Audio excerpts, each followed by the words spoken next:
So, in just a couple of years, the whole idea of going to the office has been completely flipped on its head, right? I mean, we went from a world where working from home was this super rare perk to a point where for millions of people, it's just not negotiable. But of course, this massive shift has kicked off a huge debate. Is hybrid work this amazing, productive revolution, or is it kind of just a failed experiment? Well, let's cut through the noise and break down what the data from experts like Stanford's Nick Bloom actually tells us. Okay, let's just dive into the numbers here because they are pretty staggering. Before 2019, if you can even remember that far back, the average person worked from home maybe 1 day a month. That's it, practically nothing. Then, boom, at the peak of the pandemic, that number skyrockets to 50% of all workdays. Now things are starting to settle down, and the projections for late 2025 show that number stabilizing right around 25%, or a quarter of all our workdays. So you see, this isn't just some temporary blip. This is a massive, fundamental change in how we get work done. So with a full quarter of our workdays now happening from home, the million-dollar question is it actually working?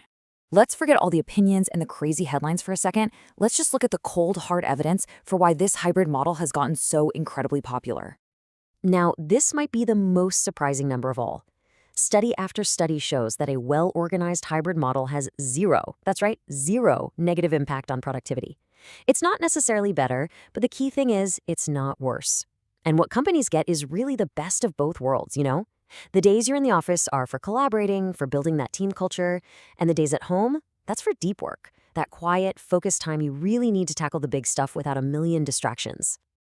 And it's not just about productivity. Employees value this flexibility so much that the data shows it's the same as getting a 5% pay raise. Just think about that for a second from a company's point of view.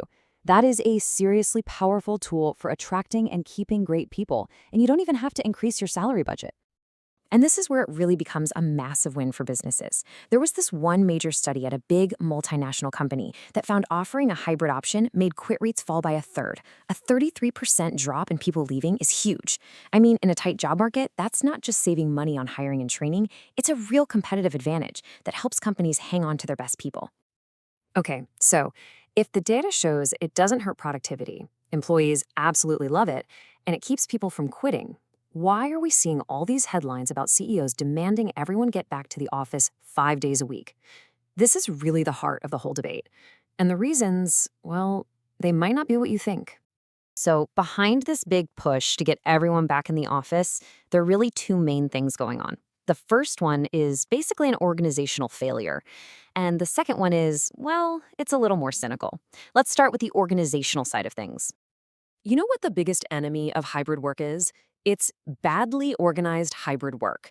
This is what happens when a company says, okay, come in 3 days a week, but they don't coordinate which days. So you end up commuting for an hour, you walk into a ghost town of an office, and then you spend your entire day on Zoom calls with the very same people you came in to see. It's just pointless. And of course, eventually the CEO says, see, this isn't working. Everybody back in full time. The problem was never the model itself. It was just the terrible execution. Now, the second reason is something Professor Bloom calls the cheap layoff. Some companies, they want to cut their workforce, but they really don't want to pay for severance packages. So by forcing a full return to the office, they know for a fact that a certain percentage of their staff is just going to quit. It's basically a way to cut headcount for free. The huge downside, of course, is that you don't get to choose who leaves, and it's almost always your best employees, the ones with the most options, who are the first to walk out the door. And this really brings us to the absolute core of the issue. Making hybrid work, well, work, isn't just about getting schedules right. It's about a deep, fundamental shift in how we even think about management. The old ways just don't work anymore. You can't manage a remote or hybrid team the same way you manage a team you can see every single minute of the day. For decades, we've pretty much relied on what's called input management. And this is basically management by walking around, judging people's work based on whether they look busy at their desks. Are they typing? Are they on the phone? It doesn't actually measure what they're producing, just their visible activity. And as you can imagine, when your team is at home, this whole method becomes completely and utterly useless. The solution, then, is a complete shift in philosophy to output management. This means you stop worrying about how many minutes someone is sitting at their desk, and you start evaluating them on what they actually get done. Are they hitting their sales targets? Are they finishing their projects on time? Look, this takes clear goals and a whole lot of trust, but it's really the only way to effectively manage a modern, flexible workforce. All right, so we've looked at the data, we've seen the benefits, and we've talked about the challenges. But what does the next decade really hold? Is this 25% of workdays from home going to be the final number? Or is it just the beginning of an even bigger shift? And this is just a brilliant way to think about it. Nick Bloom calls it the Nike swoosh of work. Think about it. Remote work peaked way up high during the pandemic. Then it dropped off pretty sharply as offices reopened. And for the last couple of years, it's been kind of flat. But what comes next isn't another drop. No, it's a slow, steady, and probably inevitable rise over the coming decade. So what's going to drive this growth? There are three powerful forces at play. First, you've got new leadership. As older, more office-centric CEOs retire, they're going to be replaced by younger leaders who grew up with this model and are just way more comfortable with it. Second, office leases. These massive 10 to 15-year commercial leases are starting to expire, and companies are going to jump at the chance to shrink their office space, save millions of dollars, and make remote work a more permanent thing. And finally, technology. I mean, the tools we have now are just the beginning.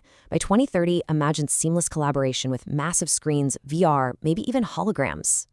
So, when you put it all together, the data really shows that hybrid work is not only here to stay, it's set to expand.